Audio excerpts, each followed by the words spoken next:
அவருக்கு அவர் கையில இந்த கட்சி போகும்போது அவருக்கு 68, 69 வயசு. 69 வயசுல ஒரு கட்சிக்கு தலைவராக வரதெல்லாம் பெரிய கஷ்டம்.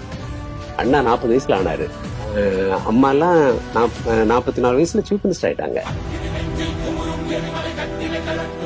கட்டமைப்பு இல்லாம ஒரு தொண்டனா, ஒரு காலாட்படை வீரனாக இருக்கும் பொழுதே அரசியலினுடைய தலைமைக்கு வந்துட்டாரு. ஆயிரா உழைப்பாளி பார்த்திருக்கேன்.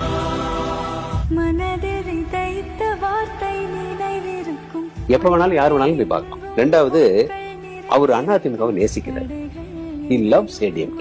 He will not, அவர் ADMK நலனை காம்ப்ரமைஸ் பண்ண மாட்டார். நான் அதுல உறுதியா நம்புறேன். எந்த சூழலையும் காம்ப்ரமைஸ் பண்ண மாட்டார். அதிமுகவை அவர் நேசிக்கிறாருங்கிறத எப்படி சொல்றேன்னா, ஒரு அந்த தொண்டனுக்கு ஒண்ணுன்னா அவரு துடிச்சு எழுந்து நிக்கிறத நான் பார்த்துட்டேன். அப்படியாச்சு அப்படின்னு எழுந்து நிக்கிறத பார்த்துட்டேன். ஒரு தடவை பேட்டி எடுக்கிறதுக்காக அவர் பார்க்கறதுக்கு போயிருப்பேன். எம்எல்ஏ ஹாஸ்ல தங்கியிருந்தாரு. இருங்க இந்த வந்துடுறேன் அப்படின்னு கைலியில இருந்த ஒரு வேட்டி எடுத்து கத்திக்கிட்டு இருங்க வந்துடுறேன், 10 நிமிஷம் வந்துடுறேன்னு யாரோ ஒரு கிழவங்களை இருந்தாங்க அவர் ஊர்ல இருந்து. அவங்கள கூட்டிட்டு கார்ல இங்கே போயிட்டு வந்தாரு.